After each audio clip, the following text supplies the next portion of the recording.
Hola, ¿cómo están? Mi nombre es Ana Laura Bolonia.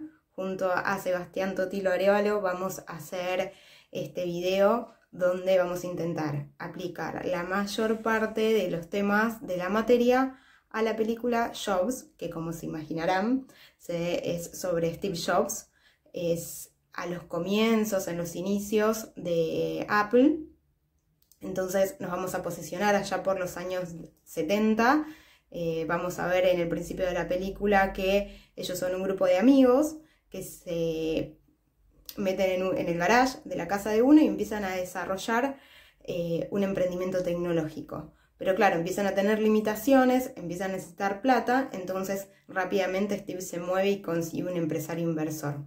Una vez que hacen ese contrato, la empresa empieza a crecer de forma muy acelerada. Vamos a ir viendo en la peli, si tienen la posibilidad de verla, van a ver cómo crece de una forma muy acelerada.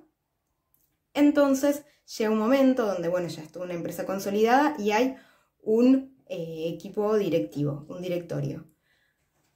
¿Qué pasa? Steve tiene una forma muy particular de trabajar, que es ponerle mucho dinero, destinar mucho dinero a los desarrollos tecnológicos. Y el directorio va a ver que no hay forma de hacer frente en el corto plazo a los costos que Steve demanda para los productos. Si bien Steve dice que esto se va a compensar con el volumen de ventas que va a tener el producto una vez sacado del mercado, estrictamente los costos no son cubiertos como el directorio querría. Entonces van a tomar una decisión, que es la continuidad de Steve en la compañía. Ese momento, esa escena, es la que nosotros, esa decisión es la que nosotros vamos a analizar en este video a continuación. Bien, entonces, nuestro primer análisis lo vamos a basar en identificar los elementos del proceso decisorio, que vamos a intentar de introducir un poquito de bibliografía, un poquito de teoría, para que a la hora de estudiar al final les sea más fácil. Como primer elemento tenemos al decisor o decidor, depende de la bibliografía que lean. Es un sujeto que percibe el universo que lo rodea, donde va a detectar que hay problemas o que hay oportunidades, y cualquiera fuera de las dos, él lo que va a querer hacer es resolverlo de la mejor manera. El decisor tiene un sistema de preferencias que va a estar compuesto por la preferencia, que es del orden privado, y por la elección, que es de orden público. En nuestro caso, el decidor va a ser ni más ni menos que el directorio. Bien, nuestro segundo elemento es el objetivo. El objetivo es el estado futuro deseado por el decisor en un momento determinado, donde se presentan determinadas restricciones y deben cumplirse. Este tiene tres elementos. Uno es la variable del universo, el otro es el operador y el otro el tiempo. Ahora sí, se deben dar cuatro condiciones. Una que debe ser medible, que debe ser para saber si voy bien, si voy mal, poder medirlo. La otra es que debe ser factible, o sea, debe ser de fácil concreción, de realización. La otra es que deben ser finitos, realmente cuantificables, y finalmente deben ser mutuamente excluyentes, que eso se ve muy claro con el tema de la cadena de medios afines. ¿Cuál es nuestro objetivo de análisis?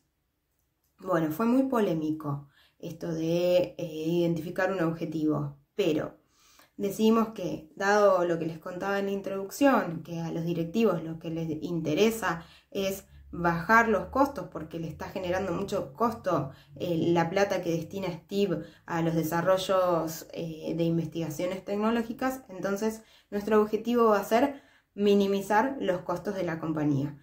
Por lo cual, para eso lo que quieren hacer es sacar de su camino a Steve Jobs. Después podemos analizar las alternativas. ¿Qué son las alternativas? Son los caminos posibles por los que se puede optar para alcanzar el objetivo. Son variables controlables, es decir, están en la cabeza, están en las manos del decisor. En nuestro ejemplo, las alternativas que vamos a tomar son las que venimos charlando, son las de que continúe Steve o que no continúe. Es recomendable, cuando pensamos en términos de alternativas, planificar por lo general siempre opuestos.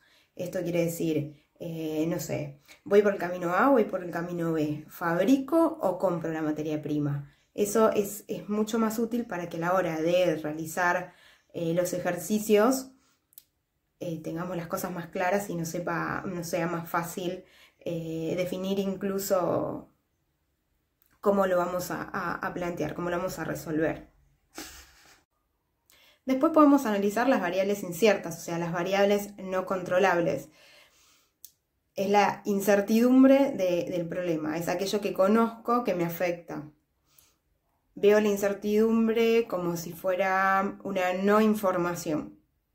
Y dentro de nuestro problema en particular, vamos a identificar tres. Una, que es el comportamiento del mercado, la otra, el comportamiento de la competencia, que de hecho reiteradas veces en la peli se habla de la competencia, se lo compara mucho a Apple con Microsoft, hasta Steve en un momento de la película acusa a parte del directorio de intentar parecerse a IBM, y una tercera que sería el comportamiento de la economía. Otro de los elementos que tenemos en el proceso decisorio van a ser las restricciones. Las restricciones son un límite. El límite lo que hace es imponernos un orden. Entonces puedo decidir más fácilmente. Si hay un orden, hay una estructura. Y si hay una estructura, hay información. Pero en este caso, nosotros no identificamos ninguna restricción. Ya llegando a los últimos tres elementos, vamos a tener el horizonte de planeamiento. El horizonte de planeamiento va a ser el tiempo que transcurre, el tiempo que comprende el proceso decisorio. Recordemos siempre que nosotros estamos parados desde el presente y vamos a definir de cara al futuro. Eso es muy importante. ¿Qué pasa en la peli? Bueno, en la peli ellos lo quieren resolver de la forma más rápida, o sea que podríamos decir que nuestro horizonte de planeamiento va a ser el corto plazo. Otro de los elementos que tenemos es el ámbito de decisión. ¿A qué refiere el ámbito de decisión? El ámbito de decisión refiere a la incertidumbre en general. Considero todas las variables inciertas en un problema en particular. Es muy importante. El ámbito de decisión que prevalece es el que tiene mayor incertidumbre. En nuestro caso nos pasó que nosotros conocemos las variables, pero no conocemos la probabilidad de ocurrencia de esas variables. Entonces vamos a decir que estamos en un ámbito de incertidumbre. Descartamos riesgo, descartamos certeza. Nosotros estamos en incertidumbre. Y por último, y no por eso menos importante, no podemos dejar de mencionar al resultado. El resultado va a ser el grado de obtención del objetivo y puede ser tanto cuantificable como cualitativo. Ahora sí, estamos en condiciones de decir que nuestro nivel es un nivel estratégico, nuestra decisión es una decisión no estructurada y nuestro mundo es el mundo rebelde. Entonces, asumimos que ellos debieron utilizar algunos de los criterios de decisión estudiados para poder llegar a la decisión que finalmente es expulsar a Steve de la compañía, y con esto finalizaría la primera parte. Ahora sí le voy a hacer el paso a Seba para que él continúe con los temas de la materia que corresponden a la primera parte de la materia. Hola, buenas tardes, mi nombre es Sebastián y continuando un poco la idea de Ana, podemos observar a Steve con una personalidad agresiva y tenaz.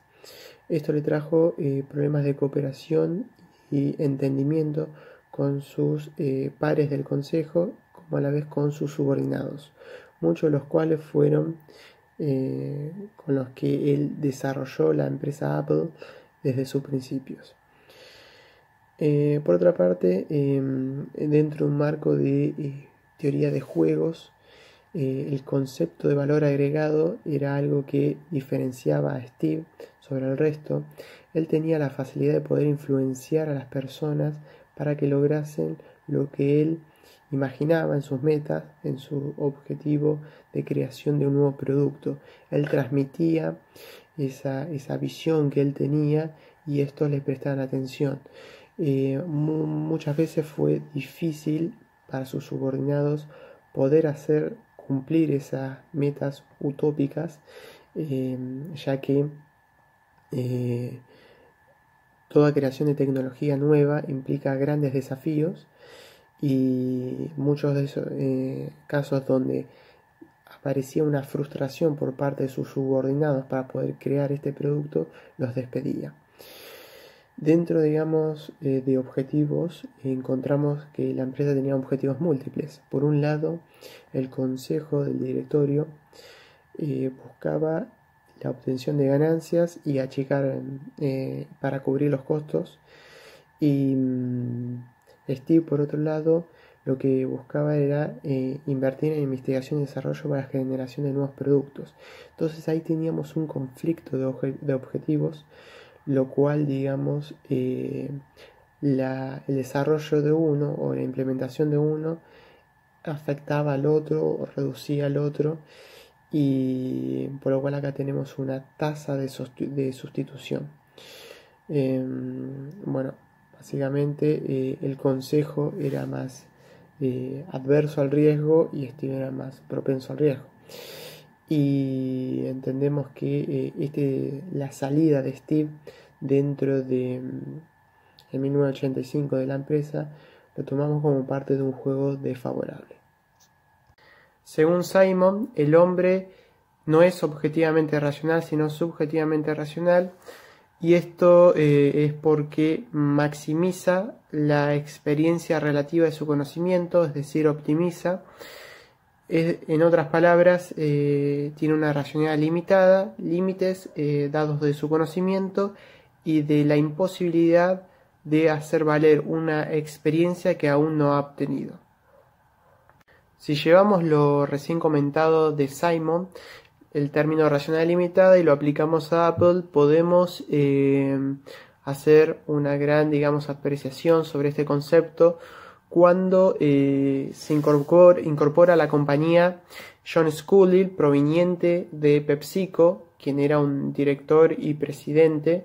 Steve lo convence para venir a Apple a trabajar en 1983, pero una vez que entra como director, en los próximos meses y en el año 84 empiezan a tener grandes diferencias. Steve era muy propenso al riesgo y entendemos que el consejo, también donde estaba John Sculley, era más adverso al riesgo, por lo que entendemos que Steve era más un visionario. Él quería invertir mucho en sus productos, en lo que es en investigación y desarrollo, y el consejo no quería tener grandes pérdidas. Entonces tuvieron tantas diferencias que en el 85 terminan haciendo una votación y echan, digamos, del consejo.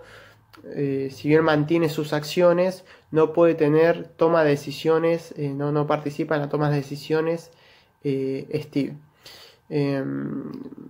John Sculley estuvo desde 1983 como director hasta el 93, y a tal punto que cuando en los últimos años, digamos, estuvo una crisis muy importante en la empresa, porque claro, la falta, digamos, de visión de la racionalidad limitada de John Sculley por venir de un rubro totalmente distinto como que es el de PepsiCo a un mundo de Apple donde tener que estar constantemente innovando en tecnología, esa falta de experiencia, esa falta de conocimiento, a pesar, digamos, que él pueda desenvolverse desde un punto de vista de directorio, de expresión y demás, y de algunos conocimientos generales, el producto o el mercado no lo llegó a comprender bien del todo, y esa racionalidad limitada fue la que terminó arrastrando a Apple a una gran crisis económica en los años 90.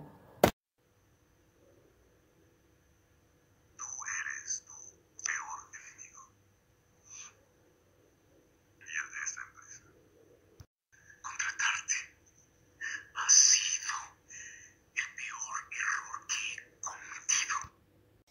Bueno, y ya para cerrar, y porque no queríamos dejarlo de mencionar porque es un tema apasionante y por ende ya todos lo tenemos súper claro, pero es el tema de los sesgos. Sesgos, para no dejarlo de lado, vamos a mencionar dos. Uno es el sesgo de confirmación, que es cuando ellos recurrentemente, ellos me refiero al directorio, están buscando información que confirme que Steve no sirve para la compañía, porque Steve gasta mucha plata. Y otro sería el sesgo de costos hundidos, que es pusieron tanto dinero en un proyecto que no lo quieren, no saben si dejarlo, si no dejarlo, pero tampoco pueden seguir poniendo dinero. Bueno, para eso van a tener que ver la película y ver cómo ellos resuelven ese tipo de sesgos. Espero que les haya servido el video, que les sirva para el final. Muchos éxitos a todos, felicitaciones a los que se reciben y no dejen de ver el video de Steve cuando da una charla para los chicos que se están recibiendo en una universidad muy conocida de Estados Unidos, súper recomendado. Nos vemos.